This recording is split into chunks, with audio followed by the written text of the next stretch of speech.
निरंतर चिंतनशील बने रहने वाले सज्जन शर्मा जी कलकत्ता के बहुत अच्छे सीईओ में से एक सीए थे और उनका काम बहुत अच्छे से अच्छा चल रहा था कलकत्ते में।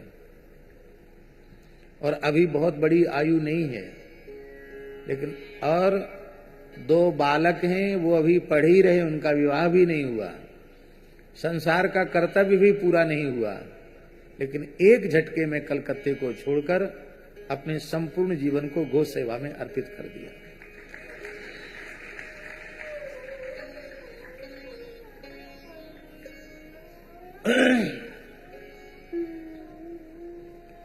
गौशाला की किसी भी वस्तु का निजी उपयोग नहीं करते, यहां तक कि दिन रात गौ सेवा में ही लगे रहते हैं, फिर भी गौशाला की गाड़ी से उनको बरसाना जाना होगा तो नहीं जाएंगे, किराए की गाड़ी से जाएंगे या जाएंगे तो गौशाला का किराया देंगे तब जाएंगे।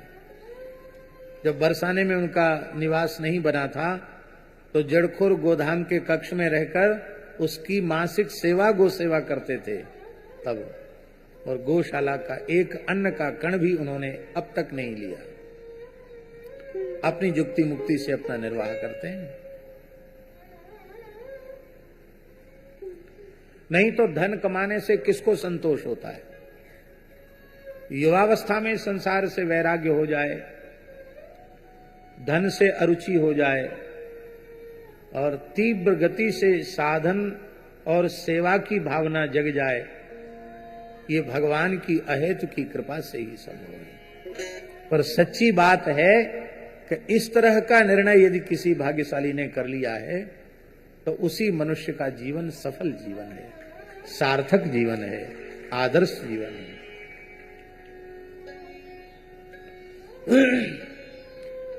ये हमने 100 साल की आयु का हिसाब किताब बताया।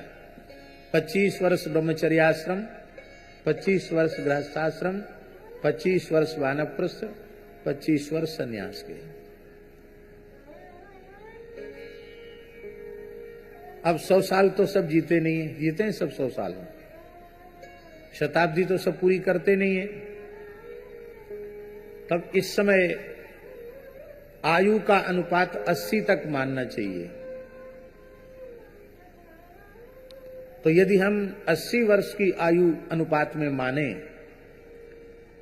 तो 20 वर्ष तक का गृहस्थाश्रम, ब्रह्मचर्याश्रम, 20 वर्ष तक का गृहस्थाश्रम, फिर 20 वर्ष वानप्रस्थ, 20 वर्ष तीव्र गति से संन्यास, संसार और शरीर से उपराम होकर भजन में लगना, ये संन्यास है।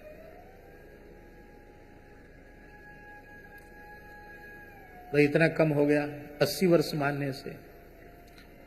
और इस समय कोई 80 वर्ष से ऊपर जी रहा हो तो उसको तो समझना चाहिए कि हमारी उम्र तो पूरी हो गई।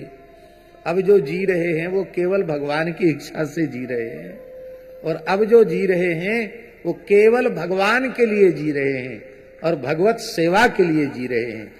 ऐसा यदि कोई व्यक्ति विचार करे तो ठीक है।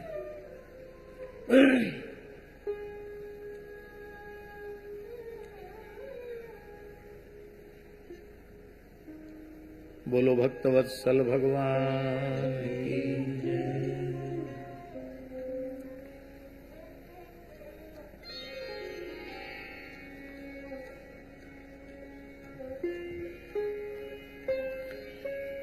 अथ गोपैः परिवृतो भगवान् देवकी सुतः वृंदावनात् गतो दूरं चारयन् गासाग्रजः। ग्वाल बालों से घिरे हुए भगवान श्री कृष्ण यहां 10वें स्कंध में अनेकों स्थलों पर भगवान श्री कृष्ण को देवकी सुत कहा गया। भगवान देवकी सुता। हम ये नहीं कह रहे हैं कि भगवान देवकी सुत नहीं है, पर एक रहस्योद्घाटन कर रहे हैं कि जहां 10वां स्कंद पूर्वार्ध में ब्रजलीला के प्रकरण में देवकी सुत शब्द आया है वो देवकी के अर्थ में नहीं है, वो यशोदा जी के अर्थ में है। आप कहेंगे ऐसा कैसे? देवकी देवकी है, यशोदा यशोदा है। हरिवंश पुराण में लिखा है यशोदा जी के दो नाम हैं, यशोदा देवकी त्यपी, दो नाम है, यशोदा और देवकी, ये दो नाम है उनके।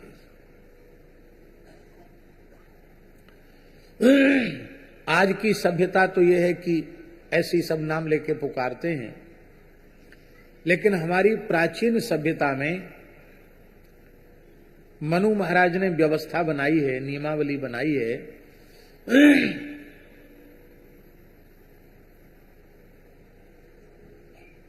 इतने लोगों के नाम नहीं लेने चाहिए।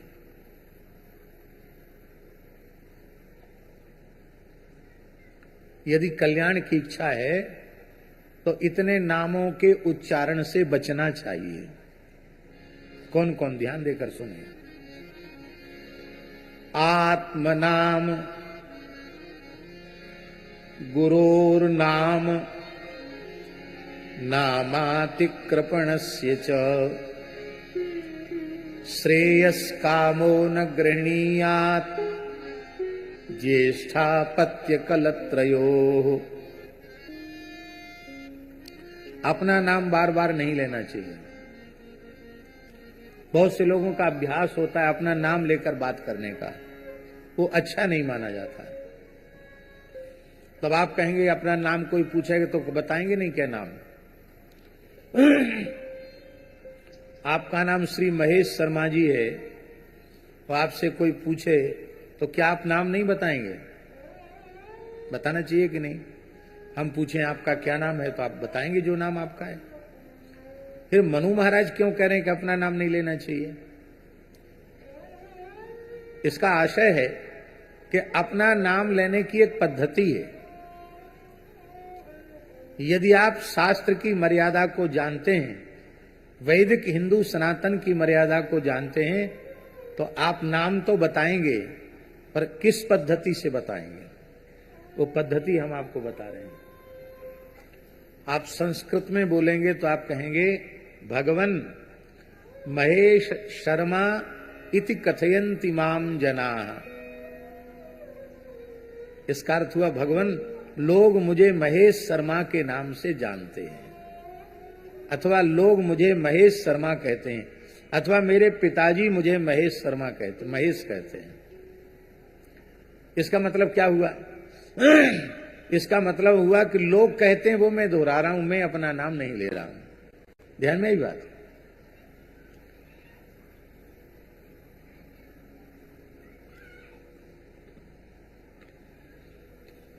गुरोर नाम,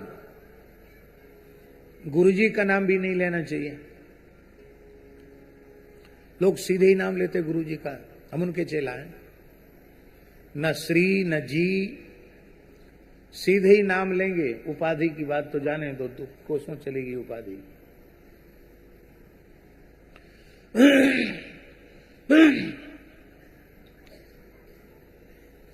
एक सज्जन हमको मिले, ब्राह्मण देवताई थे, विशाल आयोजन था, मध्य प्रदेश नर्मदा क्षेत्र की बात है।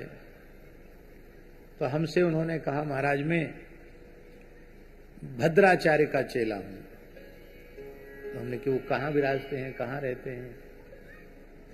तो उन्होंने कहा तुलसी पीठ वाले। अरे मैंने कहा तुम उनके शिष्य हो तो ऐसे नाम लेना चाहिए तुमको। भारतवर्ष के कितने बड़े विद्वान हैं,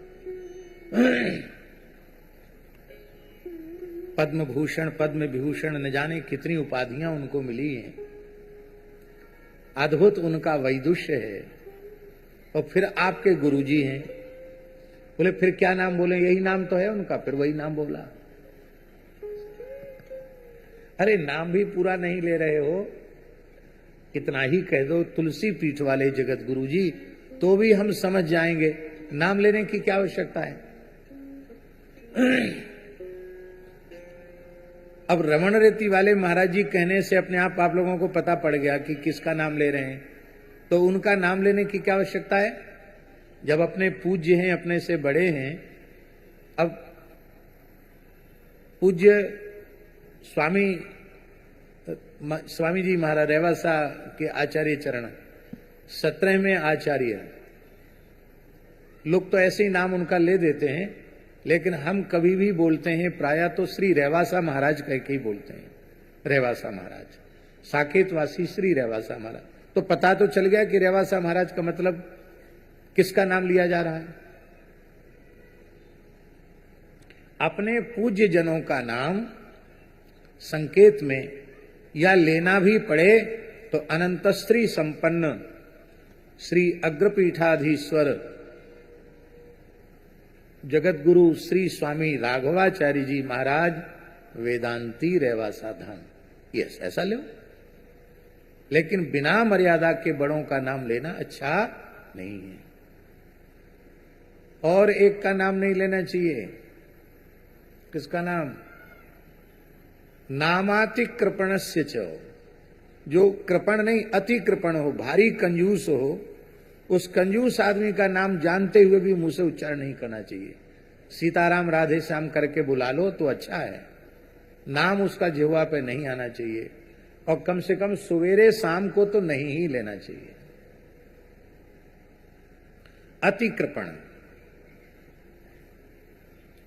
अतिकृपण भी बड़े विचित्र होते हैं। अब सुनी है, हम तो सुनी सुनाई बात सुना रहे हैं आपको दृष्टांत के रूप में। कोई श्रीमंत व्यक्ति थे, मारवाड़ी थे, राजस्थानी थे,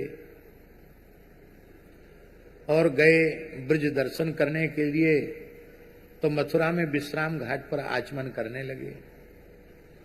तो वहां तो पंडा जी तैयार रहे थे संकल्प कराने वाले, तुरंत पंडा जी आ गए। वो समझते थे कि पास संकल्प बोलते कहेंगे दक्षिणा लाओ, और दक्षिणा आज तक कभी किसी को दी ही नहीं, तो कैसे दें?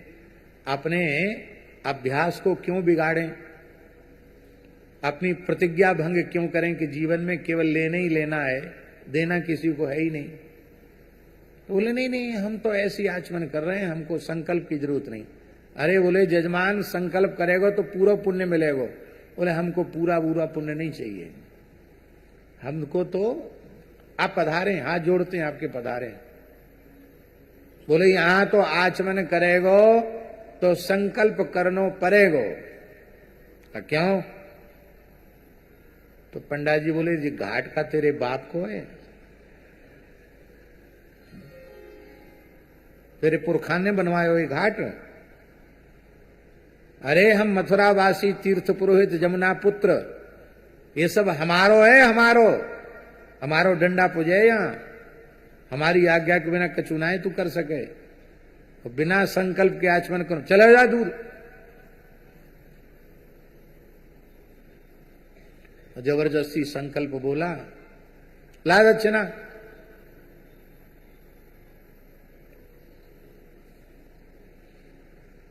तो पहले पुराने लोग जो है ना, एक कपड़े की वो बनाते थे, वो कमर में रुपया रख लेते थे, कमर से बांध लेते थे, खौरी है जो भी हो, कमर में बांध लेते थे, दामोदर बन जाते थे।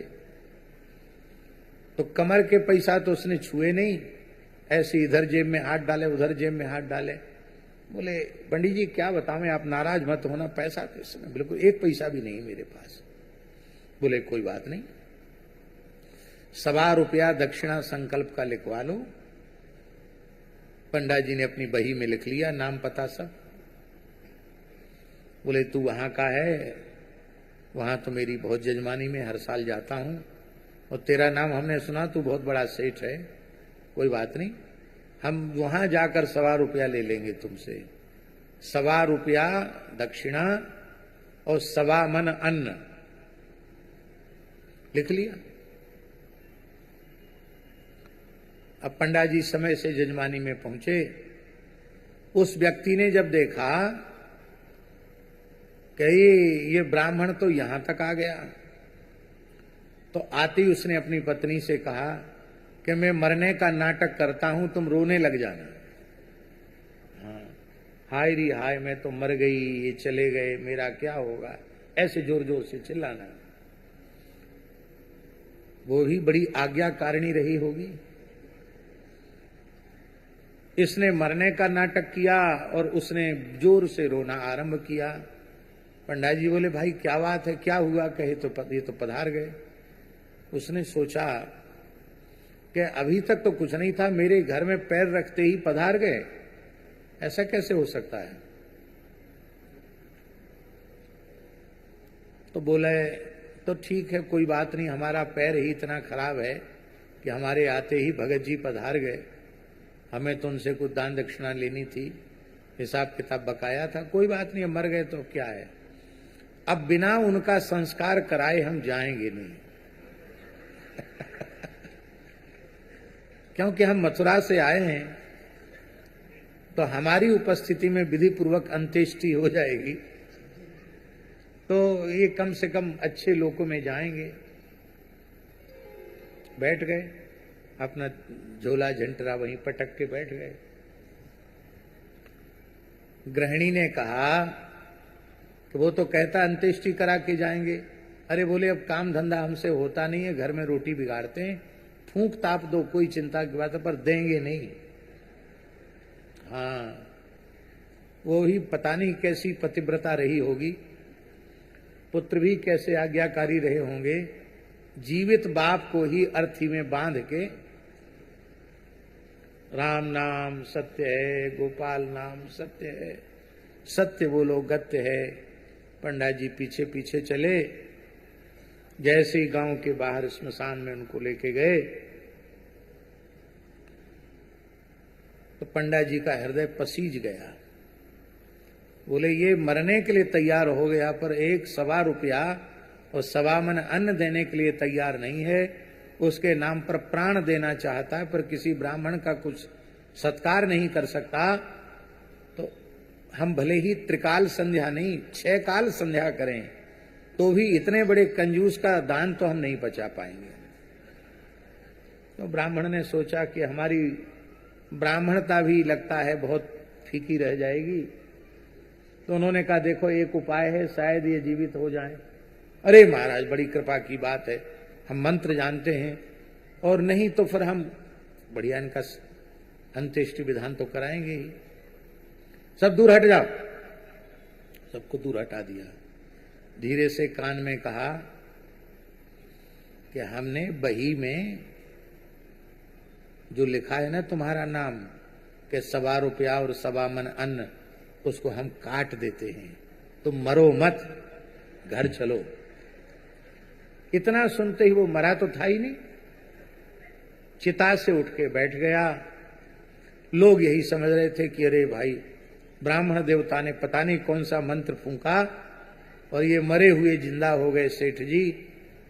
उसने कहा, ये लकड़ी वकड़ी सब ले चलो, बेच देंगे अपने, कोई बात नहीं। स्मशान से लकड़ी कोई उठा के नहीं ले जाते ना, उठा ले गए। इस कोटि के कोई कंजूस हों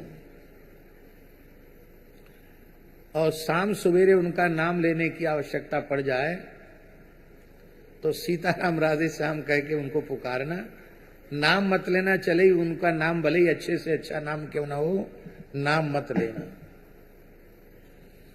नामातिकृपण से जो, और किसका नाम नहीं लेना चाहिए? अपने बड़े पुत्र का नाम नहीं लेना चाहिए।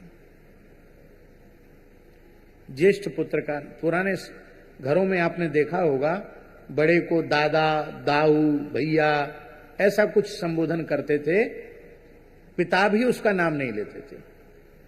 ज्येष्ठ संतान का नाम नहीं लेना, ये उसका आदर है। और कलत्र, कलत्र माने धर्म पत्नी का नाम भी नहीं लेना चाहिए। क्यों नहीं लेना चाहिए? क्योंकि वह ग्रह लक्ष्मी है।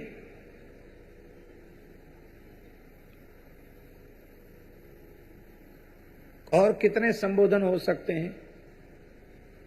हमारे प्राचीन सभ्यता में, हम कोई 100-200 साल पुरानी बात नहीं बता रहे हैं, अपने बचपन की बात बता रहे हैं, गांव की बात। गांव में जिस गांव की मां होती थी उसी गांव से उसका संबोधन किया जाता था, नाम कोई नहीं लेता था। जैसे कोई ओरछा की है तो कहे ओरछा वाली, ललितपुर वाली, टीकमगढ़ वाली, ऐसा नाम लेते थे, पूरा वाली। यही कारण है कि नंदगांव में राधा नानी का नाम नहीं लिया जाता, तब क्या कहा जाता? बोल बरसाने वारी की जय। बरसाना वाले बोलते हैं राधा रानी की, और नंदगांव वाले बोल बरसाना वारी की जय। यशोदा जी को महराने वारी कहा जाता है।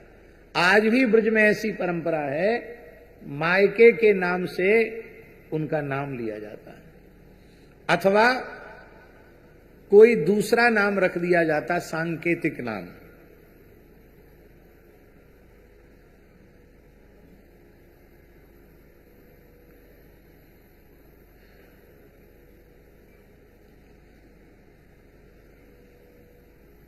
कैसी सभ्यता रही होगी। लोग कहते पुराने लोग कम पढ़े लिखे थे, लेकिन शास्त्रों की मर्यादाओं का अक्षर सब पालन करते थे। जेठ का नाम नहीं लेती, देवर का भी नाम नहीं लेती, आदर के कारण। तो लजीले, सजीले, चटकीले, मटकीले ऐसा नाम रख देती, और उन्हीं नाम से उनका संबोधन कर दिया जाता। और उसमें रस होता था, उसको उनको प्रसन्नता होती थी कि हमारी भाभी ने हमको चटकीले कहकर पुकारा, हमको मटकीले कहकर पुकारा, तो उनको रस की, उसमें रस निष्पत्ति होती थी। आहा। श्री जानकी जी, बहुत ध्यान से सुने, श्री जानकी जी राम जी का नाम नहीं लेती हैं। जानकी जी राम जी का नाम नहीं लेती, क्या बोलती हैं? करुणा निधान जी बोलती है। क्या बोलती हैं? करुणा निधान जी बोलती हैं राम जी को। हनुमान जी तो ज्ञानिनाम अग्रगण्यम बुद्धिमताम वरिष्ठम है, इसलिए हनुमान जी ने माता जानकी जी को विश्वास दिलाने के लिए कहा, क्या कहा? रामदूत में मातु जानकी, रामदूत में मातु जानकी, सत्य शपथ करुणा निधान की, सत्य शपथ करुणा निधान की। करुणा निधान की सत्य शपथ लेकर मैं कहता हूं राम जी का दूत हूं। माता जी को विश्वास हो गया कि ये तो मेरा प्राइवेट संबोधन है राम जी को, करुणा निधान जी, तो ये इसका मतलब अंतरंग सेवक है। और राम जी जानकी जी को क्या कहते हैं? विदेह राजनंदिनी, वैदेही विदेह राजनंदिनी कहते हैं, पूरा नाम सीधे नहीं लेते। अब घरों में ऐसे नाम पुकारते हैं, पत्नी पति का नाम पुकारेगी, रमेश,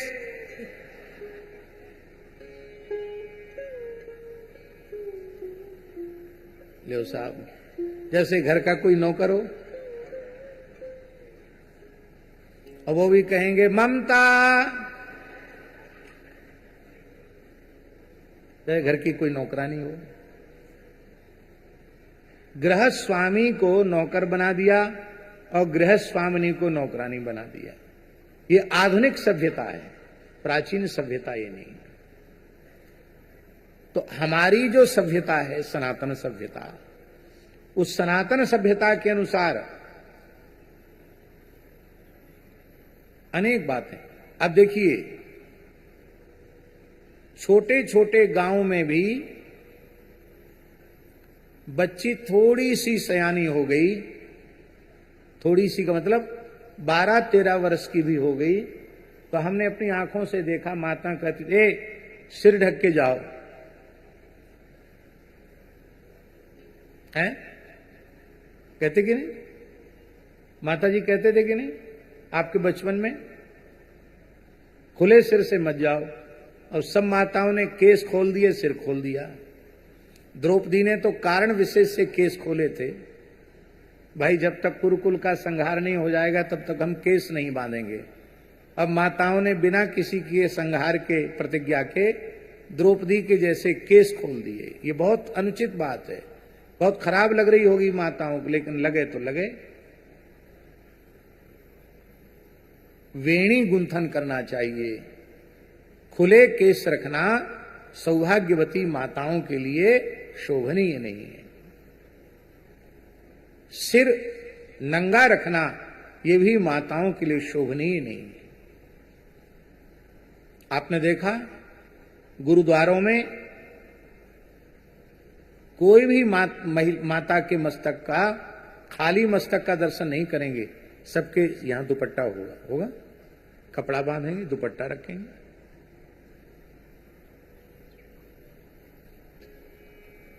ये बात है। तो प्राचीन सभ्यता ही वस्तुतः सबसे श्रेष्ठ सभ्यता थी। तो यशोदा जी का नाम वस्तुतः देवकी है, लेकिन देवकी उनका कुंडली का नाम है और वे ब्रजरानी हैं।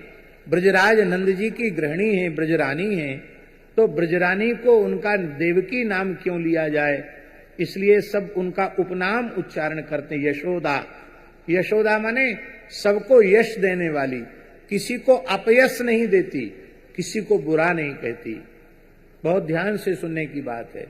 जो किसी में दोष न देखे, किसी की बुराई न करे, किसी को अपयश न दे, सबको यश दे, उसी की गोद में भगवान खेलते हैं। बहुत से लोगों का स्वभाव होता किसी की बड़ाई करने की बात तो दूर है, किसी की बड़ाई सुन नहीं सकते, किसी की प्रशंसा सुनने का उनको अभ्यास नहीं। ये ठीक नहीं है। प्रशंसा करनी भी चाहिए और प्रशंसा सुननी भी चाहिए। प्रशंसा सुनकर प्रसन्न होना चाहिए। हाँ, अपनी प्रशंसा सुनकर संकुचित होना चाहिए, और अन्य किसी की भी प्रशंसा हो तो मन में बहुत प्रसन्न होना चाहिए। हमारे एक जड़खोर गोधाम के समर्पित गोभक्त हैं, दिल्ली वाले राजेश जी, एक दिन कथा में भी आए थे। श्री कृष्ण गौशाला में भी समर्पित भाव से दिल्ली में सेवा करते हैं, और लंबे समय तक राल गौशाला में भी उन्होंने समर्पित भाव से सेवा की। अभी भी निरंतर उनका गौ सेवा का चिंतन बना रहता है। उनकी एक विशेषता हमने देखी, उनके मुंह से मैंने आज तक किसी की बुराई नहीं सुनी। हर व्यक्ति की इतनी बड़ाई करते हैं कि किसी को तो गैया लत जाए दूध न दे, पर वे इतनी बड़ाई कर देते हैं कि बैल को भी दोह लेते हैं। हाँ, इतनी बड़ाई कर देते हैं कि कंजूस आदमी के भी मन में आ जाता कि कुछ न कुछ सेवा कर ही देनी चाहिए। अच्छी बात। तो राम जी, यशोदा सबको यश देती हैं, किसी को अपयश नहीं देती हैं, इसलिए उनका नाम यशोदा। तो हमने ये बात कही। अब हमको कभी एक बार मूल पारायण करते समय लिखना पड़ेगा कि 10वें स्कंध में कितनी जगह देवकी, यशोदा जी का देवकी नाम आया है। तो यहां भी देवकी नाम आया है। अथ गोपैः परिवृतो भगवान देवकी सुता, वृंदावनात् गतो दूरम चारयन् गाः साग्रजा। वृंदावन से दूर गैया चराते हुए बलदेव जी के साथ चले गए। भयंकर गर्मी थी। उस गर्मी के कारण सब बड़े व्याकुल हो गए, और उस समय घने सघन वृक्ष वो छत्ते का काम कर रहे थे। भगवान श्री कृष्ण ने वृक्षों को छाया करते देखकर अपने सखाओं का संबोधन करते हुए कहा, हे स्तोक कृष्ण, हे अंशु, हे श्रीदामा, हे सुबल, हे अर्जुन, हे विशाल, हे ऋषभ, हे तेजस्वी, हे देवप्रस्थ, हे वरुथप, हे प्यारे मित्रों, ये वृक्ष कितने अद्भुत हैं। यह जो श्लोक हैं वो भगवान श्री कृष्ण के द्वारा वृक्षों के स्तवन में है। वृक्षों के गुणगान में है। और हम समझते हैं कि आज प्रकृति पर्यावरण की रक्षा करने का भाव जिनका है, उनको भगवान के इन वाक्यों का प्रचार प्रसार अवश्य करना चाहिए। भगवान कह रहे हैं, हे स्तोक कृष्ण हे अंशो, हे श्री दामन सुबलार्जुन, विशालर सब तेजस्विन देव प्रस्थवरूथप, पश्यतैतान महाभागान परार्थई कांत जीवितान, बात वर्षा तप हिमान सहंतो वारयंतिना। भगवान कह रहे हैं कि हे मेरे प्यारे मित्रों, इन वृक्षों का जीवन वस्तुतः सफल है, श्रेष्ठ जीवन है, सबसे श्रेष्ठ जीवन है, क्योंकि इन वृक्षों के द्वारा सभी प्राणियों को सहारा मिलता है, प्राणियों का जीवन निर्वाह होता है। जैसे किसी सज्जन पुरुष के द्वार पर कोई याचक आता है तो खाली हाथ नहीं लौटता, इसी प्रकार से इन वृक्षों के निकट जो आता है उसको कुछ न कुछ ये वृक्ष देते अवश्य हैं। अरे कुछ नहीं देंगे तो शीतल छाया दे देंगे, ठंडक दे देंगे, कुछ न कुछ ये देते अवश्य हैं। ये अपने पत्ते से, फूल से, फल से, छाया से, जड़ से, छाल से, लकड़ी से, गंध से, गोंद से, राख से, कोयला से, अंकुर से, अपनी कौपलों से भी संपूर्ण संसार की सेवा करते हैं। इसलिए जिसका जीवन परोपकार के लिए है उसी का जीवन सफल है। पत्र पुष्प फल छाया मूल बल कल दारु भी, गंध निर्यास भस्मास्थि तोकमयी ही कामान वितन्वते। इसलिए हे प्यारे मित्रों, संसार में प्राणी तो बहुत हैं, लेकिन उनका जीवन केवल अपनी स्वार्थ पूर्ति में लगा हुआ है। इसलिए ज्ञानवान, विवेकवान, विचारवान मनुष्य होने पर भी उनका जन्म व्यर्थ है। और ये जड़ प्रकृति है, वृक्ष की योनि में है, पर इनका जीवन दूसरों के लिए है, इसलिए इनका जीवन धन्य है। भगवान कहते हैं, हे मेरे प्यारे मित्रों, संसार में प्राणी तो बहुत हैं, परंतु उनके जीवन की सफलता इतने में है कि जहां तक हो सके अपने धन से, अपने विवेक से, अपने विचार से, अपनी वाणी से, अपने प्राणों से ऐसे काम करें जिससे सबकी भलाई होती हो, दूसरों की भलाई होती हो। यह श्लोक श्रीमद् भागवत के 10वें स्कंध के 22वें अध्याय का 35वां श्लोक इतना महत्वपूर्ण है कि घर घर में लिखा देने के योग्य है। इतना सुंदर श्लोक है। लिखाने की बात हम इसलिए कह रहे हैं कि बार बार उस पर नजर पड़ेगी तो कुछ न कुछ हमारी बुद्धि में संस्कार पड़ेंगे। एतावज्जन्म साफल्यम देहिनामिह देहिषु प्राणैरर्थैर्धिया वाचा श्रेय एवाचरेत सदा। मनुष्य जन्म की सफलता इसी में है कि प्राण देकर, धन देकर, बुद्धि के द्वारा, वाणी के द्वारा किसी भी प्रकार से सबकी भलाई के काम में लगा रहे। संत किसको कहते हैं? आनंददास जी महाराज।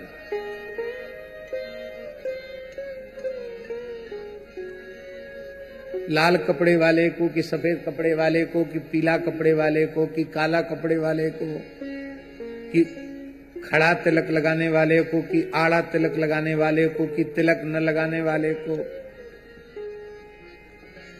दंड लिए रहने वाले को या दंड न लिए रहने वाले को किसको कहते हैं? ये सब संप्रदायों के चिन्ह हैं, सब प्रशंसनीय है, आदरणीय है, किंतु संत की परिभाषा है।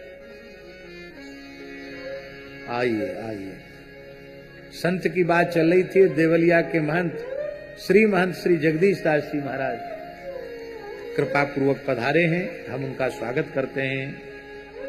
पर उपकार बचन मन काया, पर उपकार बचन मन काया, पर उपकार बचन मन काया, पर उपकार बचन काया। संत सहज स्वभाव खगराया। संत सहज स्वभाव खगराया। पर उपकार वचन मन काया। पर उपकार वचन मन काया। संत सहज स्वभाव खगराया। संत सहज स्वभाव खगराया। ये मन वाणी क्रिया से परोपकार में लगा रहे हैं। सब देवताओं की अलग अलग प्रियता है राकेश जी। गणेशो मोदक प्रिया, गणेश जी को लड्डू प्रिय है, इसलिए लिखा यो मोदक सहस्रेण यजति सवांछित फलम वापनोति। 1000 लड्डू अर्पित करते उसको वांछित फल की प्राप्ति होती है। एक एक नाम से एक एक लड्डू। गणेशो मोदक प्रिय। सूर्य को क्या प्रिय है? नमस्कार प्रियो भानु। सूर्य को नमस्कार प्रिय से सूर्य नमस्कार की परंपरा है।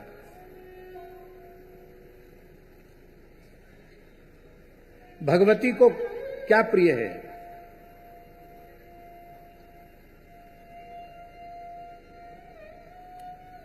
अर्चन प्रिया। भगवती अर्चन प्रिय है। पुष्पार्चन, कुंकुमार्चन, द्राक्षार्चन, जितना अधिक अर्चन होगा, मुक्तार्चन, भगवती प्रसन्न होगी। शंकर जी को क्या प्रिय है? जलधारा प्रियो शिवा। जलधारा उनको प्रिय है। भगवान को क्या प्रिय है? भगवान को क्या प्रिय है? रामकृष्ण नारायण को क्या प्रिय है? बोले उपकार प्रियो विष्णु। भगवान को उपकार प्रिय है। उपकारी व्यक्ति भगवान को बहुत अच्छा लगता है। इसलिए परोपकार किसी को दिखाने के लिए नहीं, नाम और कीर्ति बटोरने के लिए नहीं, परोपकार की वृत्ति हमारा स्वभाव बन जाना चाहिए, हमारी आदत बन जाए। हमारे द्वारा कभी किसी का अहित न हो, सभी प्राणियों का हित ही हमारे द्वारा हो। एक होता हित और एक होता है परम हित। हित है जो संसार की वस्तुओं का अभाव उसके जीवन में है और आप उस अभाव की पूर्ति कर सकते हैं, तो बिना मांगे आप उसकी पूर्ति कर दो, ये हुआ हित। और भगवान का प्रेम प्रदान कर देना, भगवान की भक्ति प्रदान कर देना, भगवत प्राप्ति करा देना, भगवत प्राप्ति के पथ पर अग्रसर कर देना, ये हो गया परम हित। इसी तरह से पूज्य सेठ श्री जयदयाल गोयनका जी, श्रद्धेय श्री स्वामी राम सुखदास जी महाराज और पूज्य श्री भाई जी महाराज, ये महापुरुष 2 भाग मानते थे सेवा के, एक सेवा और एक परम सेवा। अभी गीता संस्कार के जो छोटे छोटे बच्चों ने गीता सुनाई, अभी आपने परम सेवा की बात सुनी।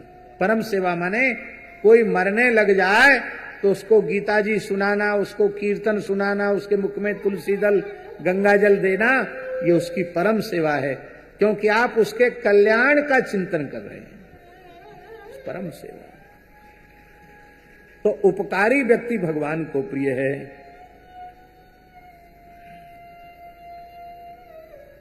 यहां लिखा है कि वो वृक्ष ऐसे झुक रहे हैं भगवान श्री कृष्ण के चरणों में। तरुणाम नम्र शाखा नाम मध्य यमुनांगता। नम्र शाखा वाले जो वृक्ष हैं, हमारे ब्रज के वृक्ष भी बाहर के वृक्षों से अलग ही होते हैं। लगता है वो ब्रजरज में लंबी दंडोत लगा रहे हैं। किसको लगा रहे हैं दंडोत? प्रिया प्रीतम गलवैया देकर आ रहे हैं और अपने युगल सरकार को आंखों के सामने आते देखकर मानो वे लताएं, वे वृक्ष भगवान को साष्टांग प्रणाम कर रहे हैं। ऐसी विचित्र शोभा वृंदावन के वृक्षों की हो रही है। भगवान श्री यमुना तट पर निकल आए। तत्र गाः पाये त्वापः सुमृष्टा शीतला शिवा। ततो नृपः स्वयं गोपाः कामं स्वादुकपुरजलम्। यमुना जी का जल बड़ा ही मधुर, शीतल और स्वच्छ था। अब वैसा नहीं है जैसा वर्णन किया जा रहा है। सभी ग्वाल वालों ने पहले यमुना जी का जल गायों को पिलाया, इसके बाद स्वयं जल पिया। ये बात ध्यान देने की है। प्यासे ग्वालवाल भी हैं, पर जब उनकी गायों ने जल पीकर तृप्ति का अनुभव कर लिया तब ग्वाल वालों ने जल पिया। और जल पीने के बाद भगवान श्री कृष्ण बलराम ने भी जल पिया और वो यमुना जी के पुलिन में बैठ गए। एक स्वाभाविक प्रकृति है बाबा। वो स्वाभाविक प्रकृति क्या है कि आप कहीं से चल के आए हो, गर्मी से थोड़े परेशान हो, प्यास लग रही हो और आप 1 गिलास 1.5 गिलास पानी पी लो तो थोड़ी देर बैठने के बाद, प्यास बुझने के बाद फिर भूख लगती है। इसलिए आयुर्वेद भी कहता है कि भोजन के आधा पौन घंटे पहले जल पीना चाहिए, जिससे भूख बढ़िया से लग आवे। तो गर्मी से व्याकुल तो थे ही, चलकर वहां तक पहुंचे थे और अब जल भी पी लिया, यमुना जी का सुंदर जल पिया तो सबको बड़ी जोर की भूख लगी। और जब भूख लगी तो ग्वाल वाल बोले, गोपाऊ चूहू राम राम महावीर्य कृष्ण दुष्ट निवरहण ऐसा वही बाधते छुन्नस तच्छांतिम कर्तुमर्हतः। हे बलराम जी महाराज, हे नयनाभिराम बलराम जी, हे महाबलवान श्री कृष्ण, आपने अनेकन दुष्टन को मार्यो। तेने पूतना मारी, अघासुर मार्यो, बकासुर मार्यो, न जाने कितने असुरन को तेने संहार कियो। तू ऐसो करिया भूखे और मार दे। आज ये भूख हमें बड़ी परेशान कर रही है। ऐसा वही बाधते छुन्ना तच्छांतिम कर्तुमर्हतः। ये भूख हमको बहुत व्याकुल बना रही है, इस भूख से हमको बचाओ, भूख को मार दो। भगवान ने कहा कि कैसे भूख मरेगी सो बताओ।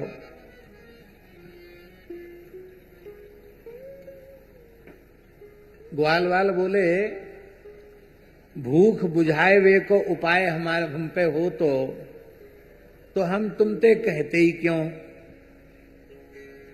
यही मारे कह रहे हैं कि हम तो भूख के मारे हम बिलबिलाए रहे हैं, कहूं तो कछु न कछु भोजन की व्यवस्था करो।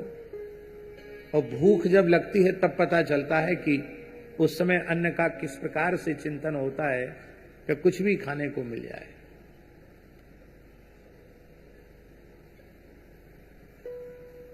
संत मुझे स्मरण नहीं है, लेकिन वृंदावन में अधिक मास था। बात 1995 से पहले की बात है। अब 92 की है कि 93 की है, वो विचार करने से पता लगेगा किस सन में अधिक मास था। तो हमने भी वृंदावन की दंडोती परिक्रमा की।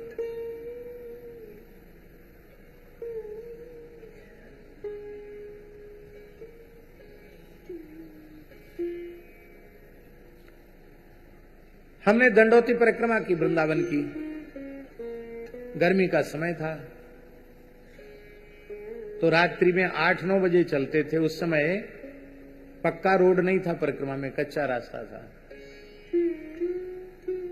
और इतनी भीड़ भी नहीं होती थी परिक्रमा में, कम भीड़ होती थी। तो एक हमारे संत हैं झालावाड़ वाले त्यागी जी, उनके साथ दंडोती परिक्रमा कर रहे थे और गर्मी थी तो शाम को तो रात्रि में कुछ खाया नहीं कि दंडोती करनी पड़ेगी, और तो भूख भी ज्यादा लगी नहीं थी। जल पी के गए, 1-2 बार जल पिया और फिर इतनी तेज भूख लगी कि हमारा तो दंडोती करना मुश्किल हो गया। हमने कहा त्यागी जी भाई, हमें तो बहुत जोर की भूख लग रही है, कहीं से लाओ। रंग जी का घंटा बजा, बोले महाराज रात्रि का 1 बज रहा है, 1 बजे कहां से लाऊं, जंगल है यहाँ। भाई मैं तो भूख से बहुत व्याकुल हूं। तो पास में राजपुर गांव है, पगडंडी, अब तो पूरी परिक्रमा में निर्माण हो गया, उसमें निर्माण नहीं था, जंगल था। तो त्यागी जी बोले राजपुर गांव से किसी ब्रजवासी को जगा के उसके घर की मधुकरी ले आवे। उनके वैसे तो हम मधुकरी नहीं पाने में ज्यादा वो रखते हैं, लेकिन अब भूख लग रही, ले आओ, कोई बात नहीं। जैसे ही आगे जाने का विचार सो किया, सो कुत्ता भौंकने लग गए। बोले कुत्ता तो वैसे चीड़ फाड़ कर देंगे, तो फिर थोड़ी दूर आगे चलते हैं। तो थोड़ी दूर चले, एक रास्ता चामुंडा की तरफ चला गया, एक इधर की ओर मुड़ जाता परिक्रमा में। उस समय वहां कोई निर्माण नहीं था, तो हमने क्या देखा, एक पीलू के वृक्ष के नीचे एक महात्मा बैठे। अनुमान है रात्रि का 1:30 या 2 बज रहा होगा। गौर वर्ण था, कृष शरीर था, एक लंगोटी शरीर पर थी और कोई कपड़ा नहीं था, और जटाएं गोल गोल उन्होंने बांधी हुई थी, कोई तिलक स्वरूप वगैरह भी नहीं था, पर लग रहे थे कोई सिद्ध महात्मा है। उनका कभी हमने पहले वहां दर्शन भी नहीं किया, पर हमने जाकर जैसे ही उनको प्रणाम किया तो प्यास भी लगी रही थी, गर्मी थी और भूख भी लग रही थी। तो उन्होंने कहा, आओ बालक भगवान, जल पियो। उनका लाओ, उनके करवा में जल था। तो बोले खाली पेट जल मत पियो, भूख तुमको लग रही है और खाली पेट पानी लग जाता है, कुछ खा करके पानी पियो। तो हम तो बहुत प्रसन्न हो गए कि भाई भूख लग रही है और कोई खाने की बात कह रहा है। तो आश्चर्यजनक घटना जयराम दास जी, उन्होंने कपड़े से खोला तो गरम गरम रोटी, हाथ का टिक्कड़ एकदम गरम, बढ़िया घी से तर, और उस पे जो है टेंटी का अचार, मिर्चा का अचार दे दिया हमको। इतना स्वादिष्ट कि मेरे मुंह में आज भी पानी आ जाता है। ऐसी न वहां कोई चूल्हा, न वहां कोई धुनी, और बिल्कुल गरम टिक्कड़। वो हमारे महात्मा त्यागी जी को कहा, बोले नहीं हम नहीं खाया, उन्होंने नहीं खाया। एक टिक्कड़ मोटा हमने खाया, फिर दूसरा खाया, पेट तो भर गया, पानी पिया, बड़ा सुंदर शीतल दिव्य जल, लेकिन मन नहीं भरा, इतना स्वादिष्ट था कि पेट में जगह होती तो एक आध और खा लेते। ऐसा 2 टिक्कड़ मोटे मोटे खाए, फिर बोले देखो पेट भर गया, अब परिक्रमा मत करना, सो जाओ, यहीं लेट जाओ। तो हम भी वहीं लेट गए रज में ही, और वो संत जो त्यागी जी थे वो भी लेट गए। आश्चर्यजनक घटना घटी, 1 घंटे बाद सो के जब जगे तो ना वहां कोई महात्मा था, न कुछ नहीं था वहां।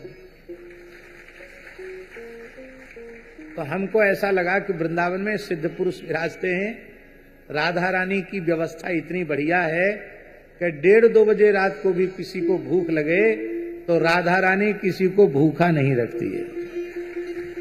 तब से ऐसा विश्वास हो गया कि अपने कोई भूखा मरना चाहे तो भले ही भूखा मरे, पर हमारी करुणामयी श्री राधा रानी रात्रि को 1:30 बजे 2 बजे भी कोई भूखा बिलबिलावे तो उसको भी गरम गरम टिक्कड़ किसी न किसी संत के द्वारा भेज देगी।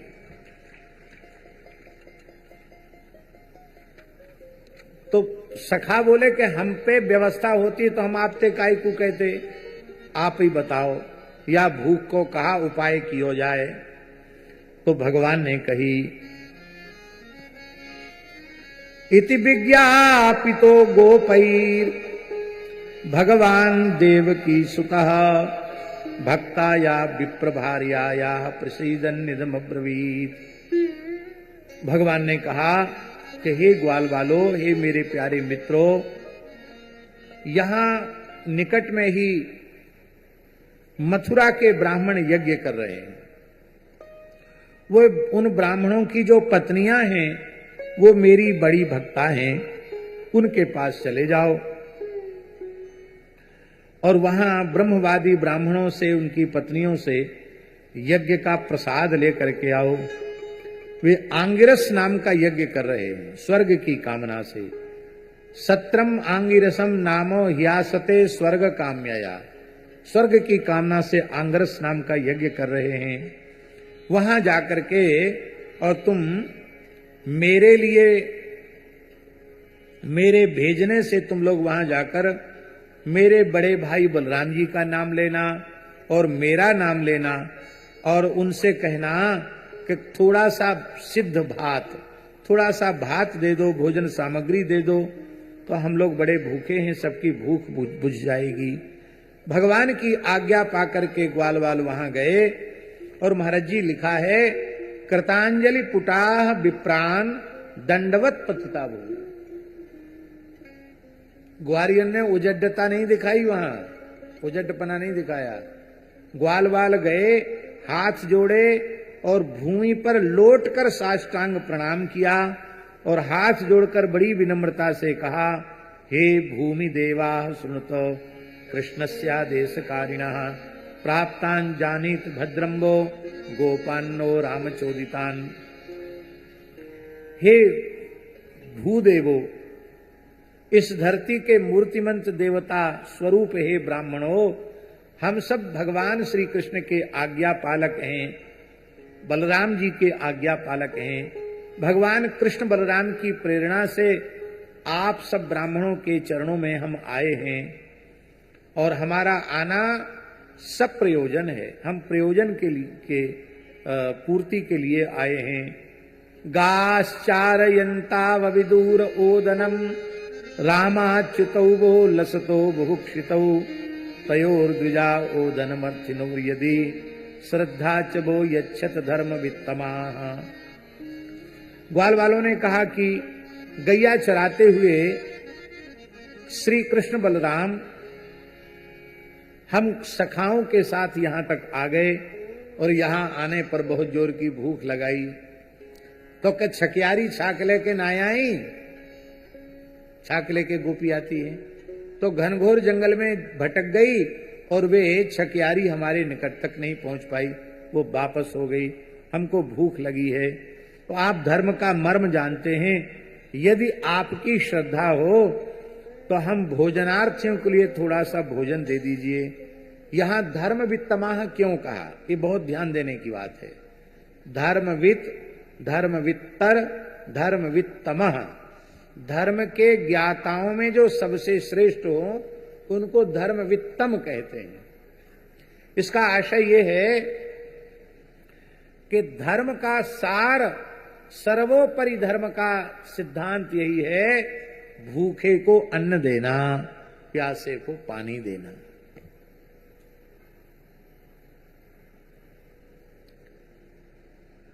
संसार की कोई वस्तु आप दे दो तृप्ति नहीं होगी, पर भूखे को अन्न देने से तृप्ति हो जाती है।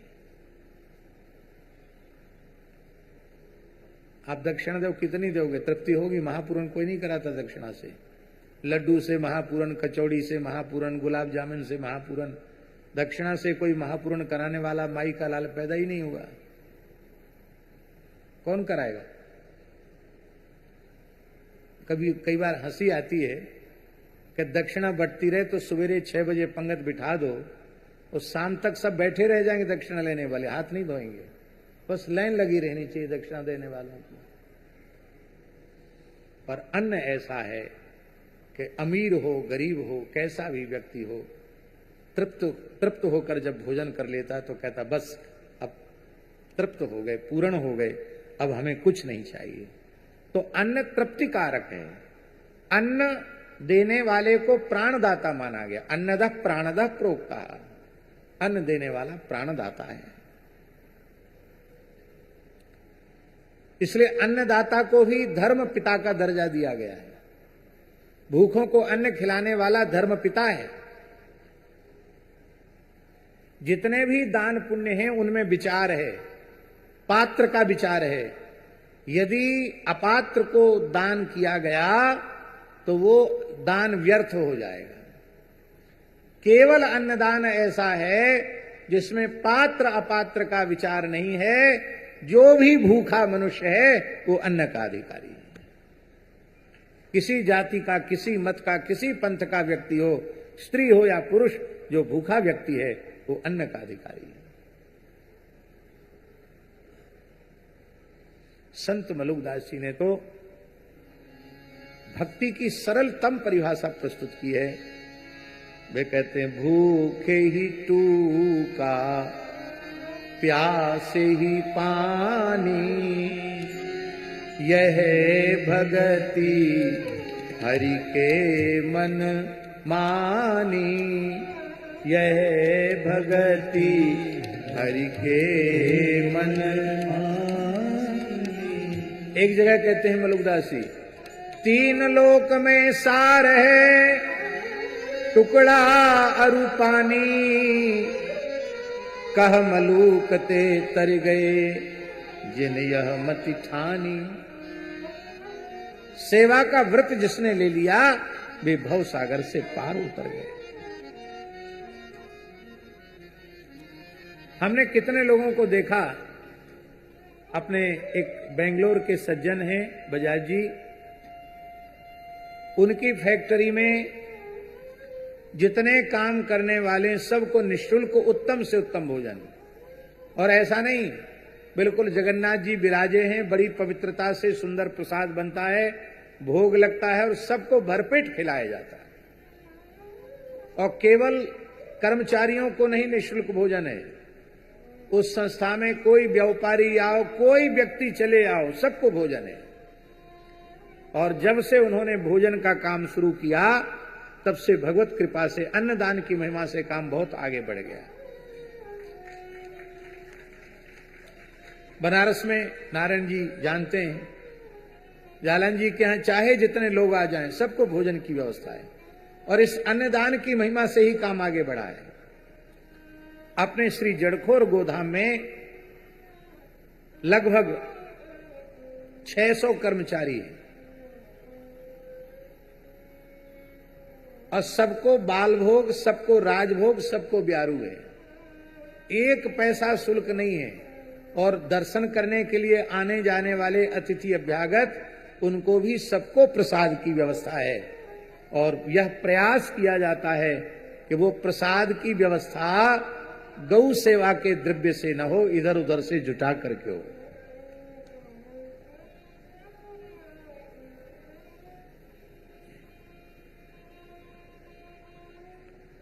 श्री अनंतदास जी जानते हैं, इनके पूज्य सदगुरुदेव भगवान जब तक श्री गोरेदाऊ जी में विराजते थे, साधुओं के हाथ सूखते ही नहीं थे। किसी को प्रतिबंध था कि ये आवे वो आवे, वे आवे वो ना आवे। सब कहते थे जिसको वृंदावन में कहीं प्रसाद न मिले वो गोरेदाऊ जी चला जाए। गोरेदाऊ जी में सबको प्रसाद था। वो दृश्य सुनी हुई बात हम नहीं बता रहे हैं, वो आंखों से देखी हुई बात हम बता रहे हैं। दिनों रात लुटाते ही रहते थे महाराज जी। अपने राम एकादशी परिक्रमा करते हुए जाते तो जानकर दो जगह जरूर जाते, एक तो पूज्य बाबा श्री मथुरादास जी भक्तमाली जी के यहाँ और एक पूज्य गोरेदाऊ जी वाले बड़े महाराज जी के पास। श्री मथुरादास जी भक्तमाली जी के पास जाते, वो पहचानते थे कि पंडित जी हैं, भक्तमाली जी के पास रहते, उनके शिष्य हैं, बहुत प्रेम करते थे। तो एक कुल्हड़ पंचामृत एकादशी को और एक दोना में फल, तो उस लोभ से जाते थे वहां। और फिर जब पूज्य श्री गोरेदाऊ जी वाले बड़े महाराज जी का दर्शन करते तो ऐसे नहीं, ऐसे थैला से भर के मेवा देते थे, रास्ते में खाते थे और फिर वहां सुदामा कुटी तक लेके जाते थे। और केवल हमको नहीं, सबको बांटते थे। वो जिस कमरे में महाराज जी का आसन रहता था उसमें आधी जगह तो प्रसाद में घिरी रहती थी। ऐसा है कि नहीं? और बाबा के जीवन में भी जो कुछ है वो हम जानते हैं, वह केवल इनके सद्गुरु भगवान की कृपा का परिणाम है। उन्होंने फकीरी सिखा दी, फकड़ी में क्या आनंद है वो सिखा दिया। ये जो बाहर इनका स्वरूप है वो अलग है और भीतर इनका जो स्वरूप है उसको थोड़ा थोड़ा हम जानते हैं। पूरा या तो ठाकुर जी जानते होंगे या इनके पूज्य गुरुदेव भगवान बाकी थोड़ा थोड़ा हम भी जानते हैं संतों का स्वरूप कैसा होता है।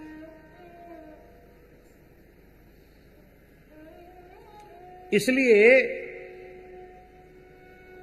यदि सामर्थ्य है तो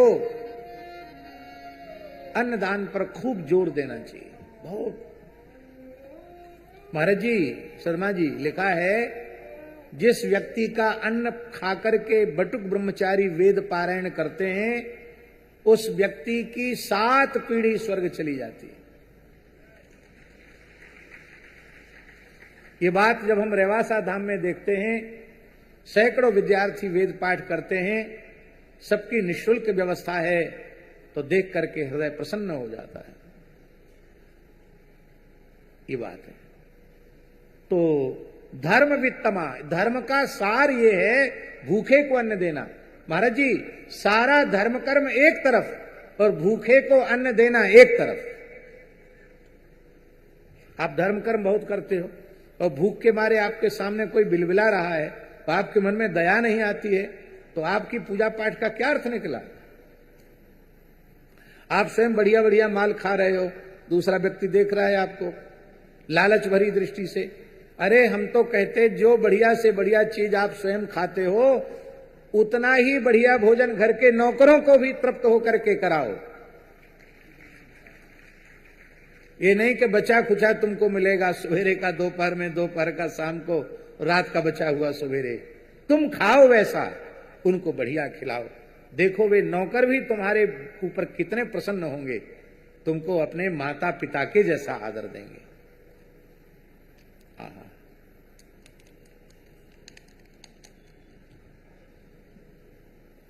मुसलमान फकीर आया मलुकदास जी के पास, वह उनके चरित्र में आता है। बोला बाबा हमको कुछ उपदेश दीजिए।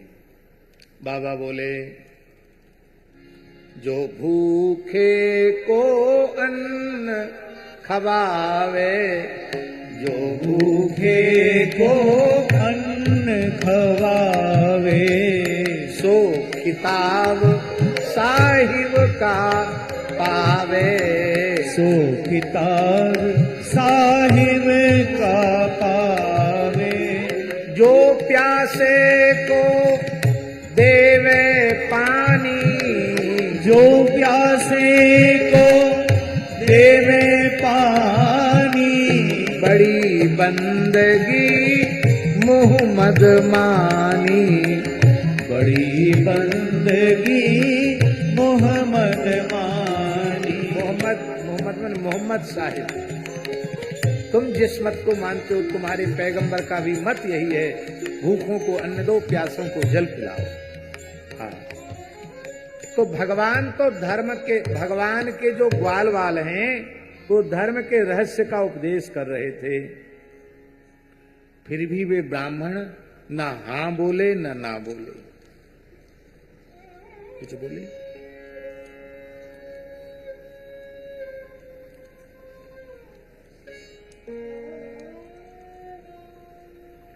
तब ग्वाल वालों ने एक धर्म की रहस्य की बात और कही।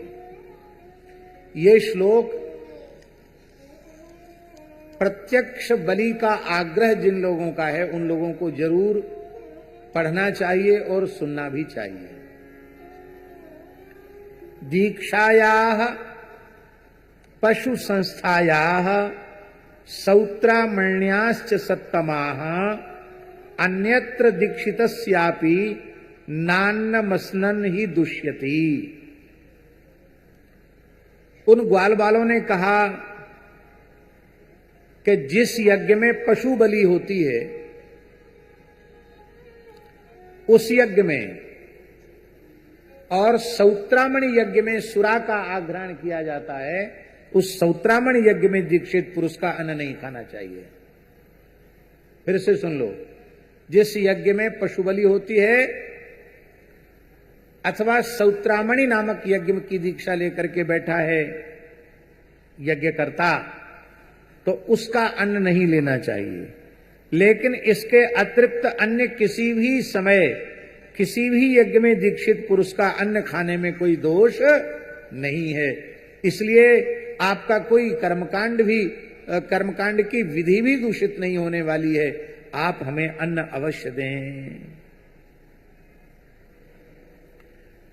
लेकिन भगवान का संदेश ये ग्वालवाल अपने मुंह से सुना रहे हैं, भगवान याचना कर रहे हैं, ये सुनकर भी ब्राह्मणों ने उनकी बातों पर ध्यान नहीं दिया। इति ते भगवद्यांचाम शृण्वन्तोपि न शुश्रुवु क्षुद्रा सा भूरि करिमाणो बालिसा वृद्ध मानिनः। जब उन्होंने नहीं सुना तो सुखदेव जी ने 2-4 खरी खोटी सुना दी उनको, ब्राह्मणों को। हाँ, यहां सुखदेव जी महाराज कह रहे हैं, जब सुनते हुए भी ग्वाल वालों की बात उन ब्राह्मणों ने नहीं सुनी तो सुखदेव जी कहते क्यों नहीं सुनी? बोले क्षुद्रासा,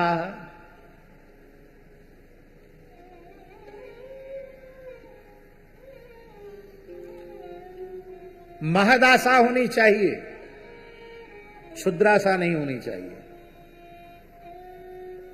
समझे नहीं समझे?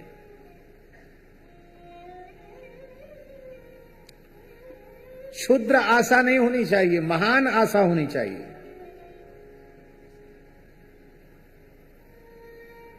ये आंगिरस नामक यज्ञ करके स्वर्ग चाहते हैं, तो स्वर्ग कितने दिन तक स्वर्ग में पुण्य का भोग उपलब्ध होगा? स्वर्ग स्वल्प अंत दुखदाई तेतम भुक्त्वा स्वर्गलोकम विशालम क्षीणे पुण्य मर्त्यलोकम विशंति। क्षुद्रासाह, लौकिक पारलौकिक भोगों की प्राप्ति की कामना से कर्म कांड में लगे हुए लोगों को क्षुद्रासाह कहा। भले ही भगवत प्राप्ति भगवान के अनुग्रह के अधीन है, संत सदगुरु की कृपा के अधीन है, पर हम मन में तमाम इच्छाएं करते हैं। क्या यह इच्छा नहीं कर सकते हैं कि हे नाथ, हे मेरे नाथ, मेरे ऊपर ऐसी कृपा करो कि इसी जन्म में इसी शरीर से आंख भर के हम आपके नक्सिक सौंदर्य का दर्शन करें। आप अपनी चंदन चर्चित आजान लंबित भुजाओं में भरकर हमको अपने वक्षस्थल से लगा लें। हमारे नेत्रों में आंसू बह रहे हो, आप अपने पीतांबर से पूछें। आप अपना वरदहस्त मस्तक पर पधरावें, आप छाती से लगा लें। आप बड़े स्नेह से हमारे कपोल पर स्नेहांकन करें, चुंबन करें और कहें, अरे भाई क्यों रो रहे हो, अब तुम मेरे हो, अब घबराओ मत, तुम तो मेरे ही हो। है? ऐसा हम सोचें, ऐसी आशा हम करें तो क्या अनुचित है? पूरा होना न पूरा होना भगवान के हाथ में है, लेकिन हम तमाम इच्छाएं करते हैं और उन इच्छाओं से चित्त मलिन ही होता है। और मान लो इच्छाओं की पूर्ति हो गई तो हमारा क्या भला हो गया, पर इस इच्छा से चित्त निर्मल होता है और इसकी पूर्ति में तो फिर जीव का आवागमन का चक्र ही छूट जाता है। इसलिए क्षुद्र आशा नहीं रखनी चाहिए, बड़ी बड़ी सुंदर इच्छाएं रखनी चाहिए। हे नाथ, कब ऐसी कृपा होगी? जब हम सब छोड़कर भजन करेंगे। अब प्रभु कृपा करो यही भांति, सब तजी भजन करो दिन राती। सब तजी भजन करो दिन राती, सब तजी भजन करो दिन राती।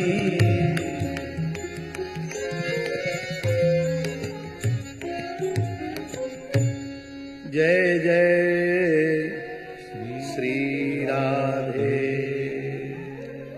तो भगवान से प्रार्थना करनी चाहिए। हमारे मन में आ गया है तो हम लोग भी छोटी आशा नहीं रखनी चाहिए, बड़ी आशा रखनी चाहिए। क्षुद्राशा न रखकर महदाशा रखनी चाहिए। इसके लिए हम लोग भी आज ठाकुर जी से कुछ मांग लेते हैं। हृदय से मांगेंगे उनको जरूर मिलेगा, और खाली मुंह से मांगेंगे उनको भी मिलेगा, पर विलंब से मिलेगा। हृदय से मांगेंगे तो जल्दी मिल जाएगा। जय राधे श्री कुंज बिहारी, बेगहि श्री ब्रजवास दीजिए। जय राधे श्री कुंज बिहारी बेलही श्री ब्रजवास दीजिए। गाइए, मुक्त कंठ से गाइए। जय राधे श्री कुंज बिहारी बेगही श्री ब्रजवास दीजिए। जय राधे श्री कुंज बिहारी बेगही श्री ब्रजवास दीजिए। बेली बिटप जमुन जल औरज संत संग रंग दीजिए। हाँ, बेली बिटप जमुन जल औरज संत संग रंग दीजिए। जय राधे श्री कुंज बिहारी बेगही श्री ब्रजवास दीजिए। जय राधे श्री कुंज बिहारी बेगही श्री ब्रजवास दीजिए। बहु दुख सहो सहो अब कब लो अभय सवन सो कीजिए। हाँ, बहु दुख सहो सहो अब कब लो अभय सवनी सो कीजिए। शरणागत की लाज आपको कृपा करो तो दीजिए। शरणागत की लाज आपको कृपा करो तो दीजिए। जय राधे श्री कुंज बिहारिणी बेगही श्री ब्रजवास दीजिए। जय राधे श्री कुंज बिहारिणी बेगही श्री ब्रजवास दीजिए। जो कछु चूक परी है अवलो सो सब क्षमा करीजिए। जो कछु चूक परी है अवलो सो सब क्षमा करीजिए।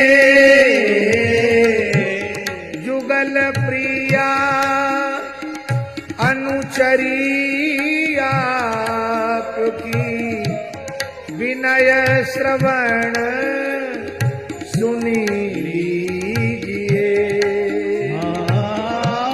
युगल प्रिया अनुचरी आपकी विनय श्रवण सुनी लीजिए।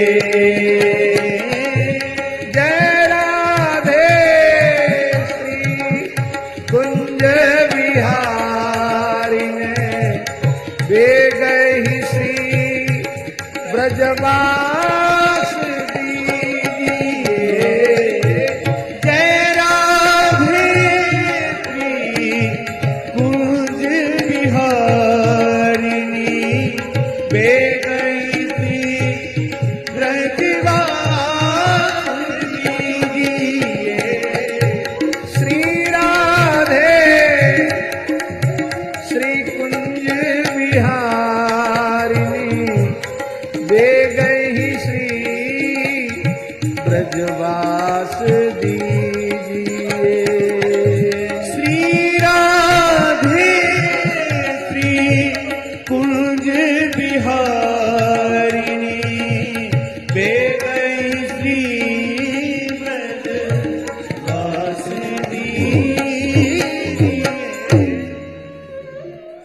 बोले क्षुद्रासाह भूरी कर्माण, आशाएं क्षुद्र हैं और बड़े बड़े जटिल कर्मों के अनुष्ठान में लगे हैं। और बालिशाह वृद्ध मानिन, अपने को ज्ञान वृद्ध वयोवृद्ध माने बैठे हैं पर महामूर्ख हैं, भगवान को नहीं भज रहे हैं इसलिए महामूर्ख हैं, बालिश हैं। ऐसे वे ब्राह्मण, यहां ब्राह्मण की निंदा नहीं है, उनकी विमुखता की निंदा है। देश काल द्रव्य मंत्र ऋत्विज अग्नि देवता यजमान क्रतु, ये सब कुछ यज्ञमय हैं। यज्ञेन यज्ञमय जंत देवास्तानि धर्मानि प्रथमान्यासन्न तेहना कम महिमानः सतंत यत्र पूर्वे साध्याः संचि देवाः, हैं यज्ञेन यज्ञम अयजंत। यज्ञ में सब कुछ यज्ञ स्वरूप ही है। और यज्ञो वै विष्णु, यज्ञ को नारायण कहा जाता है। वो साक्षात नारायण मांग रहे हैं फिर भी ये नहीं दे रहे। वो ब्राह्मण जानते थे कि जो मांगने वाले हैं वो सामान्य नहीं है, साक्षात भगवान कृष्ण बलराम हैं। और उन्होंने वेद शास्त्र पढ़े थे, उनको पता था कि भगवान का अवतार हो चुका है और ये नंदगोप कुमार कृष्ण बलराम साक्षात परमात्मा हैं, ये बात वो जानते थे। लेकिन इसके बाद भी कंस के डर के मारे उन्होंने नहीं दिया कि हमारे दुश्मन को तुम लोग भोजन पहुंचाते हो। डकैतों को भोजन कराने वाले जो लोग होते हैं, भले ही बेचारे भूखे डकैत आ जाएं घर में और कोई दयालु आदमी भोजन करा दे, तो पुलिस सबसे पहले भोजन कराने वाले को पकड़ती है कि जरूर इसका कुछ न कुछ चोर बदमाशों से डकैतों से इसका संबंध है, नहीं तो अपने घर में डकैतों को बुला के भोजन क्यों कराता है। ऐसा होता है।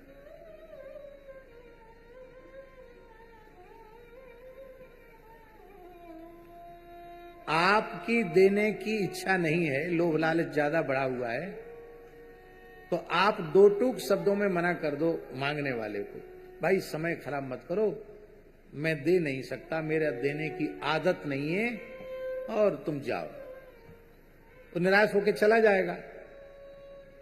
बहुत से लोग इतने विलक्षण होते हैं बाबा, वो हां भी नहीं कहते ना भी नहीं कहते, मांगने वाला उसे वो मुंह ताकता है, फिर नजर से नजर मिलाता तो इधर कर लेता, तो उधर देखता तो उधर कर लेते हैं। अपना समय खराब उसका समय खराब। सीधे हाथ जोड़ लो भाई, हम नहीं दे सकते। मांगनते मरनो भलो जो को मांगन जाए, और उनते पहले बेमुए जिनमुख निकसत नाए। मांगने से मरना अच्छा है जो मांगने जाते हैं, और उनके पहले मांगने वाले से पहले देने वाला मर गया यदि उसने ना कर दिया तो।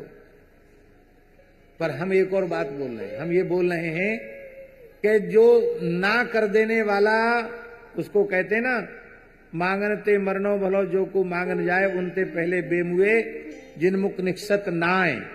उनसे भी बुरे बे लोग हैं जो ना हां करते ना करते।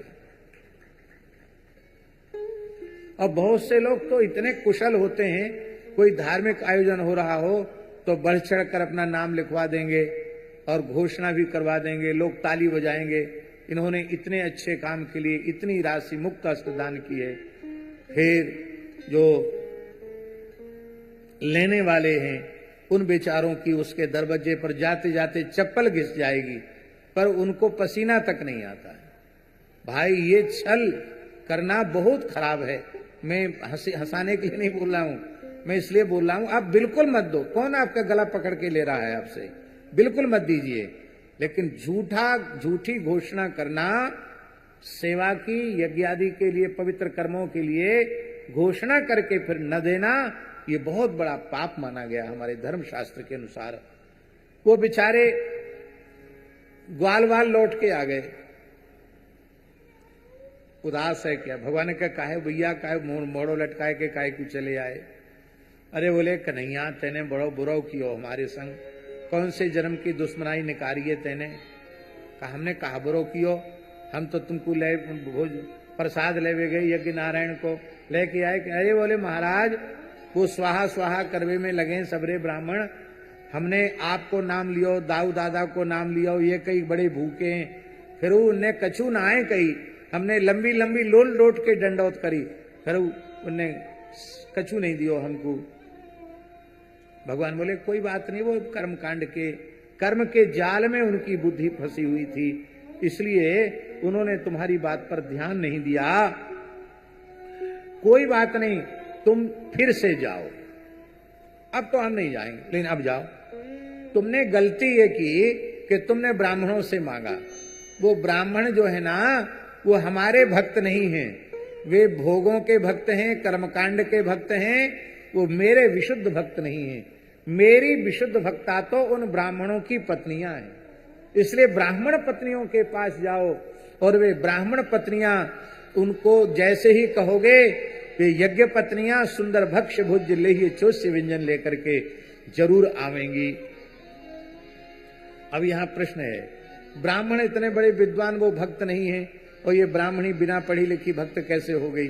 एक ही बात है, ब्राह्मण त्रिकाल संध्या करते हैं, ध्यान दें मयंक जी, पंच महायज्ञ करते हैं, त्रिकाल संध्या करते हैं, अग्निहोत्र करते हैं, प्रातः काल जगने से सोने तक, सोने से जगने तक पूरा उनका वैदिक जीवन है, लेकिन कथा सुनने की फुर्सत उनको नहीं है, नाम जप करने की फुर्सत उनको नहीं है, कीर्तन करने की फुर्सत नहीं है, इसलिए सब कुछ करने के बाद भी उनमें भक्ति प्रकट नहीं हुई, भोगों के प्रति आकर्षण समाप्त नहीं हुआ, भोगों का आकर्षण बना रहा। और वो ब्राह्मणियां कुछ नहीं करती हैं, नासाम दुजात संस्कारो न निवासो गुरावपी न तपो नात्म मीमांसा, लेकिन इसके बाद भी उनमें भक्ति प्रकट हो गई, क्योंकि वे रोज कथा सुनती हैं।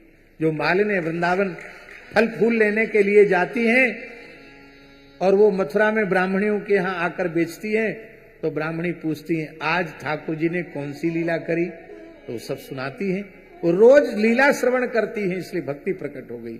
इसका तात्पर्य है कि यदि आप अपने जीवन में भगवान के प्रति प्रेम प्रकट करना चाहते हो, भगवान की भक्ति प्राप्त करना चाहते हो, तो प्रतिदिन कथा सुनो, निरंतर कथा सुनो, आपका जीवन बदले बिना रहेगा नहीं। यदि हमारी बात अनुचित हो तो आप हमको टोक सकते हैं। अच्छा एक बात बताओ, वैसे हमने आज तक कभी किसी कथा में ये बात कही नहीं, आज पहली बार कह रहे हैं, आप लोगों में से कितने ऐसे लोग हैं जिनके जीवन में कथा सुनकर परिवर्तन आया है? वो अपना हाथ खड़ा कर दें। लो साहब, एक भी आदमी नहीं जिसने हाथ नीचा कर रखो, सबने हाथ खड़े कर दिए। बोलो, आप लोग झूठ तो बोलेंगे नहीं, हमें विश्वास है। हाँ, सत्संग करने वाले को कहीं जाने की जरूरत नहीं है, वो कथा श्रवण करने वाला जहां है, जिस वर्ण का है, जिस आश्रम में है, जिस अवस्था में है, जिस व्यवस्था में है, वहीं रहकर अपना पूरा कल्याण कर सकता है। इसलिए भाई, धर्म कर्म का आचरण करो, अवश्य करो, संध्योपासन आदि भी करो, लेकिन कथा जरूर सुनो, कीर्तन जरूर करो, नाम जप अवश्य करो। इसके बिना मनुष्य के जीवन में परिवर्तन आता नहीं है। संसार के प्रति, भोगों के प्रति आकर्षण मिटता नहीं है, शरीर संसार से वैराग्य नहीं होता, और भगवान के चरणों में प्रेम नहीं होता, अनुराग नहीं होता। महाराज जी जैसे ब्राह्मणियों ने सुना, वो तो सोने के थालों में, चांदी के थालों में भर भर करके सुंदर पकवान मिष्ठान्न ले चली। ब्राह्मण तो बेचारे यज्ञशाला में बैठे थे, वो कर्मकांड छोड़ के आ नहीं सकते थे, वहीं से ललकार करो, रे कहां जा रही हो, कहां जा रही हो, बात करने की फुर्सत नहीं है हमको। भगवान श्री कृष्ण बलराम को भोग लगाने जा रही है। अरे वो कंस के काल है, कंस को खबर पड़ेगी हमारा मथुरा में रहना मुश्किल हो जाएगा, लौट आओ, मत जाओ। लेकिन उन्होंने सुना नहीं। तब ब्राह्मणों ने क्रोध में कहा, जा रही हो तो जाओ, लौट के मत आना।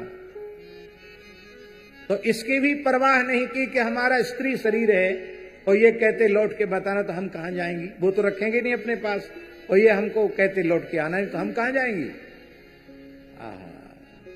भैया संसार में प्रेम नहीं है, पर वैषयिक प्रेम किसी को हो जाता है तो वो परवाह नहीं करता, कुछ सोचता विचारता नहीं है, प्रेम के लिए सब कुछ लुटाने के लिए, नौछावर करने के लिए तैयार हो जाता है। फिर जिसके हृदय में शुद्ध सच्चिदानंद घन भगवान के प्रति प्रेम प्रकट हो जाए, क्या कहना उसके लिए। इनके भीतर तो भगवान के प्रति प्रेम प्रकट हो चुका है, भगवान के प्रति प्रेम प्रकट हो चुका है, और वो सब वहां से चली और भगवान को प्रेम से भोग लगाया। भगवान ने बड़ी सुंदर झांकी में उनको दर्शन दिया और प्रसन्नता से भगवान ने पाया और सब ग्वाल वालों ने पाया। आज भी मथुरा वृंदावन के बीच की वह जगह, उसको भतरौड़ कहा जाता है। क्या कहा जाता है? भतरौड़, भतलौन। भतलौन इसलिए कि भगवान ने कहा ज्यादा नहीं दो तो केवल नमक भात दे दो, नमक के साथ भात खा लेंगे, इसलिए ठाकुर स्थान का नाम हो गया भतलौन। पर वो भात लेके नहीं आई, केवल वो बढ़िया बढ़िया पकवान मिष्ठान लेकर के भगवान के पास आई। और भगवान ने कहा तुम मथुरा लौट जाओ, तुम्हारे पति तुम्हारा तिरस्कार नहीं करेंगे, तुमको प्रणाम करेंगे, तुम्हारा आदर करेंगे, क्योंकि अब तुम मेरी भक्ता हो चुकी हो। मथुरा में आने के बाद तुम्हारे जैसे प्रेमियों का हृदय ही हमारा निवास होगा। भगवान ने उनको भेज दिया। श्री सुखदेव जी महाराज कहते हैं, वो ब्राह्मण, उन्होंने अपनी पत्नियों का आदर तो किया, उनकी प्रशंसा भी की, लेकिन दिदृक्षवोप्युच्युतयोः कंसाद भीता न चाचलन, वो भगवान का दर्शन करना चाहते थे फिर भी नहीं गए। क्यों? कंस के डर के मारे। अबलाओं में डर होना चाहिए था, उनको डर नहीं हुआ, इनको डर हो गया। इसका मतलब है प्रेम और भय एक साथ रहते नहीं है। हमें वो बंबई वाले शास्त्र प्रिय भी नहीं है और उनकी बातें भी अच्छी नहीं लगती, पर बाबा से पूछो तो वो तुरंत कह देंगे कि प्रेम करने वाले कभी किसी से डरते नहीं है।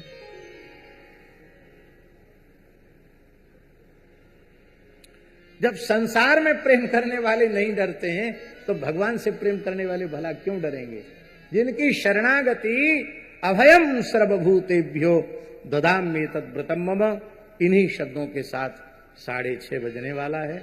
अपनी वाणी को हम विराम करते हैं, क्योंकि आज खूब कथा का प्रवाह तो है कि हम 9-10 बजे तक कहते रहें, लेकिन मर्यादा है।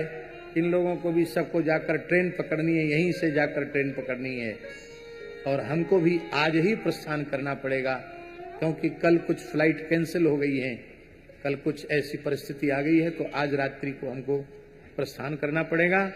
इन्हीं शब्दों के साथ आप सबके मंगल कल्याण की कामना करते हुए और श्री वासी श्री गजानन जी कंसल और गोलोकवासी श्री राधा वल्लभ जालान जी की पुण्य स्मृति में ये कार्यक्रम समर्पित है। वो तो भगवान की ही सन्निधि में है, तो उनके लिए खूब खूब शुभकामना करते हुए, भगवान से अभ्यर्थना करते हुए अपनी वाणी को विराम देते हैं। भवे भवे यथा भक्ति पादयोस्तव जायते, तथा कुरुष्व देवेश नाथस्त्वं नो यत प्रभो। नाम संकीर्तनम यस्य सर्व पाप प्रणाशनम, प्रणामो दुख शमनस्तम नमामि हरिम परम। हरे नमः हरे नमः हरे नमः हरे नमः हरे नमः हरे नमः। श्री राम जय जय राम, श्री राम जय जय राम, श्री राम जय जय राम, श्री राम जय जय राम, श्री राम जय जय राम, श्री राम जय जय राम, श्री राम जय जय राम, श्री राम जय जय राम, श्री राम जय जय राम, श्री राम जय जय राम, श्री राम जय जय राम, श्री राम जय जय। जय जय श्री राधे। श्री सद्गुरुदेव भगवान के चरणों में साष्टांग दंडवत प्रणाम। अभी महाराज जी ने जो कथा सुनने के बारे में कहा, उसके लिए मुझे सिर्फ आधा मिनट कुछ कहना है। एक बार स्वामी रामसुखदास जी बंबई किसी भक्त के यहाँ गए हुए थे और कुछ ही दिन उसके घर पे निवास किया। जब वो जा रहे थे माइक की आवाज बढ़ाएं। तो स्टेशन, रेलवे स्टेशन वो भक्त छोड़ने के लिए आया उनको, तो वो विलाप कर रहा था कि स्वामी जी जा रहे हैं। तो स्वामी जी ने पूछा कि क्या आपके घर में साधक संजीवनी है? तो उस भक्त ने कहा है। तो स्वामी जी ने कहा कि भी जिस घर में साधक संजीवनी है उस घर में मेरा निवास है, आप ये समझिए हमेशा। तो मुझे यही कहना है कि जो गुरुदेव भगवान की वाणी में, दादा गुरु की वाणी में, बक्सर वाले मामा जी की वाणी में जो संत वाणी मशीन बनाई गई है, अगर आप वो मशीन अपने घर में